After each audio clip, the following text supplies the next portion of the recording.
નમસ્કાર. સૌએ પોતાની રીત પ્રમાણે જિંદગી અજવાળી છે. કોઈએ દીવો બાળ્યો તો કોઈએ જાત બાળી છે.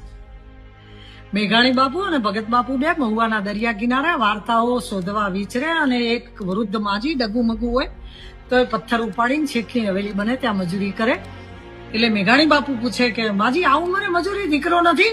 એટલે કે દીકરો તો હતો ભાઈ, પણ આ શેઠનું વાણ લઈને દરિયે ગયો હતો ને વાણ ડૂબી ગયું, દીકરો પાછો થયો.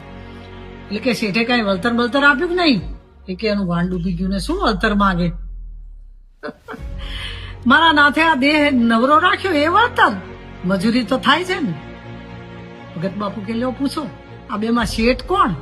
જો પોતાની જાતને ગરીબ માનતા હો તો નેહલબેને હમણાં આંકડા શોધ્યા છે. 4 કરોડ લોકો વિશ્વમાં અંધ છે, 7.5 કરોડ લોકો વ્હીલચેર ઉપર છે, 15 કરોડ લોકો નિરાધાર છે, 6 કરોડ લોકો અપંગ છે, 26 કરોડ લોકો સ્કૂલ નથી જોઈ, 16 કરોડ બાળ મજૂર છે, 160 કરોડ લોકો છત વગરના છે, 7 કરોડ લોકો બહેરા છે, 4.8 કરોડ લોકોને ભોજન નથી મળતું, 200 કરોડ લોકો સ્વચ્છ પાણી વગર જીવન જીવે છે, 60 કરોડ લોકોએ ચપ્પલ નથી જોયા અને 15 કરોડ લોકોને પરિવાર નથી.